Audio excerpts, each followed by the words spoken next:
Magandang araw mga kaibigan.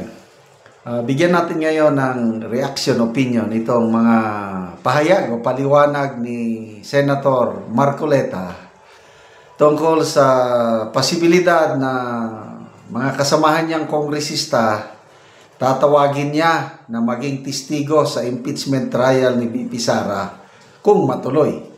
Nako, kwento niya dito sa programa nila sa Ganang Mamamayan na may isang kongresista na biniro lang niya. Nako, nagmamakawa, utang na loob.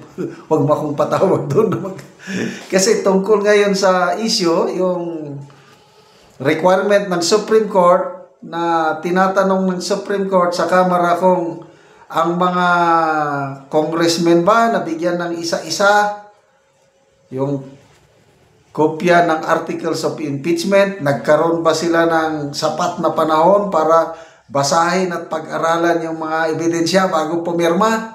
Nako, diyan na sila kinakabahan ngayon. Okay, nakakatawa itong revelation ni Senator Marcoleta. Hindi tayo nagkamali na bumoto dito sa ating magaling na senador. Pakinggan natin siya. Marami akong kaibigan na masawas eh. Opo. Maraming time yung mga binibiro kayo. Sabi ko, bro, Opo. pumirma ka pala. Senator Judge ako eh. Oo. Para naman ka ako magkaroon ka naman ng pagkakataon na ikaw ay matanong naman dun sa impeachment court. Kung sakasakaling magkakaroon. Opo. Abay, isasuggest ko isa ka sa mga witnesses. Ako na naman nangyari. Ikaw naman ka ako Pumirma ka dun eh. Testingin lang naman kita kung ano eh. Oo nga naman. Oo, kasi nung una tayo nag-usap, sinabi mo, anong magagawa ko, pagpapasa ko ba yan napakakapal niyan pagkakanya kinakailangan pumirma ka agad. Paano ko mababasa yan? So, pagka pinatawag mo ako dyan, kaya siyempre, iibay mo na yung sagot ko. Yung sasabihin ko, sasabihin ko, binasa ko. O, di ko nabasa mo, naintindihan mo. So, yung susunod kong tanong ngayon, malalaman ko kayo kung talagang naintindihan mo. Kung wala akong sasama dyan, sabi na hindi pwede. Kailangan may sample naman, 215 kayo Oo nga po. naman lang 10%, kinakailangan tumayo dyan. Maano ko naman, matanong ko naman kayo, magkakaibigan, magkakakilala naman tayo Oo. Sabi niya, utang na loob. Utang na loob. Alam mo yung doon pa lang sinasabi ko sa inyo, magkakaalaman tayo. Kinakabahan na sila. Paano mong pananagutan? Oo. 30, kung ito magkakamali, 32 pages yung petition. Ang pinag-uusapan natin, mga terminong pang-abogado to. Technical ito Yes po. Okay. Karamihan naman sa amin doon hindi at siguro wala, baka 10% na abogado doon sa House of Representatives. Oo. 33 pages na isang dokumentong pang-legal na yung maaaring yung ibang terminong nabasa mo nun mo lang nabasa. Okay, so biro-biro lang yun, kaya lang baka magkatotoo. Kung sakali, sabi ni Senator Marco, matuloy ang impeachment trial. Kung sakali, ibig sabihin, may posibilidad hindi na matuloy. Ayan, dismiss ka agad. Kasi itong Supreme Court, yung kanyang bagong order, palagay ko, aaksyonan niya na ito. Kasi kung i-dismiss ng impeachment court yung impeachment case, tatakbo ang mga prosecutor sa Supreme Court. So, final decision pa rin ng Supreme Court. Kaya ito, umaaksyon ng Supreme Court. Okay, in case na matuloy, nako, dyan sila ngayon madadali yung basta na lang pumirma na hindi binasa. O ito, Senator Marcoleta mismo nagkukwento, inamin ng kanyang kaibigang kongresista na hindi niya binasa, hindi niya kayang basahin. 33 pages ba yun? Bihir ng perma na lang ng gusto. Yun na, yung hinala ng Supreme Court. Kaya pinapasagot ang Kamara na Nabigyan nyo ba lahat ng kopya ng congressman? Nabasa ba nila? As it appears now, delikado na itong impeachment case na ito. Diyan pa lang sa Supreme Court, wala na. Mabubuking na sila. Baka trial, wala na. Hindi na tayo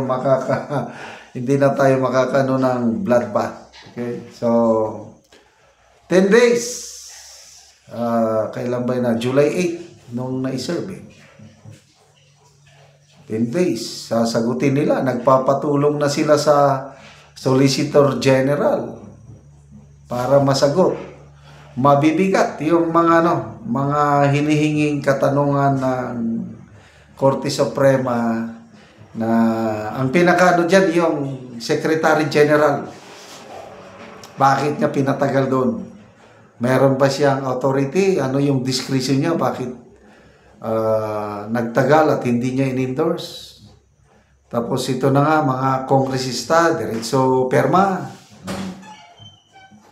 Kaya ito ngayon, si Congressman Toby Chanco, nababalidate na yung kanyang expose na mayroong kwartang kapalit sa pagperma.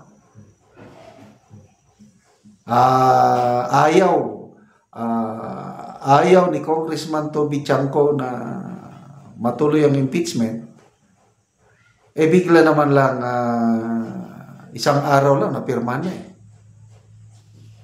Kaya sayang, hindi na tayo makakapanood ng bloodbath. Ang ganda sanang panoorin yung ganyan ba? Si Senator Marcoleta, yung ginigisan niya yung mga kongresista, lalo na yung mga matatapang noon. Mga Abante, Joel Chua, wala naman si Paduano. Basta yung mga nagsisiga-sigaan nung 19 Congress pa, nako, humanda. Kaya sabi ni Senator Marcoleta, di ba, sabi niya sa speech niya sa day, lintik lang ang walang ganti. Humanda na kayo, hindi niyo matatanggal si VP Sara sa kanyang pwesto. Ito na, magsisimula na. Nakaka-excite, July 28.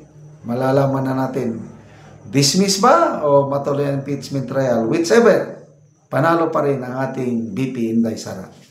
Okay, salamat mga kaibigan sa inyong pagsubaybay sa ating channel. Nakakatulong kayo ng malaki sa tribong Talandig ng Bukidnon.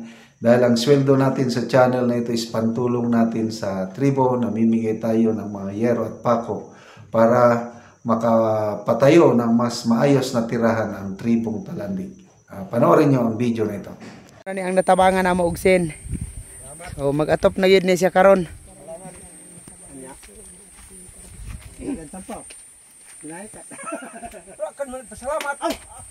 So trapal lang ang iyang atop.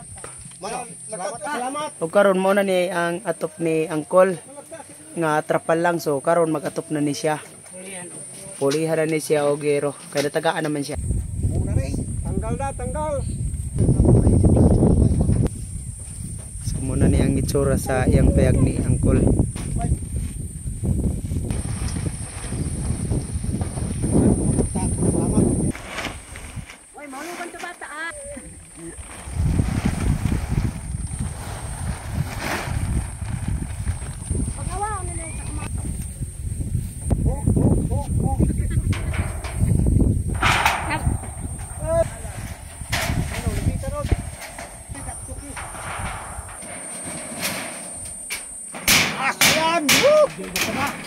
Karon naman na gyud ang balay ni Angkol sa pag-atop, so nindot na gyud siya nga tan-awon. Ako ga pasalamat yun sa una gid sa Ginoo. Salamat nga natagan na gid ko og sin nga ako nga maatop. So akong pasalamatan og akong mag-ampo kanunay nga ang sponsor nga matagan og mayong panglawas og dugang kadasig sa paghatag sa mga sin kasama sa akong gyapon nga gabalay. Oo. Daghang salamat. So dagan ka. Pila naman tukol ka kuan tong imong giatop nga trapal, pila na to siya kabulan? Wala pa nagbulan. Mm. Wala pa nagbulan pag-atop. So, mga duha ka semana. Mga 2 ka semana. Oo, niabot na dahil ang sin. Oo, so dili na to siya mo lahutay. Dili mo hutay ka apit na gani may kibagyuan napit na. Oo, sige, salamat kayo, Kol.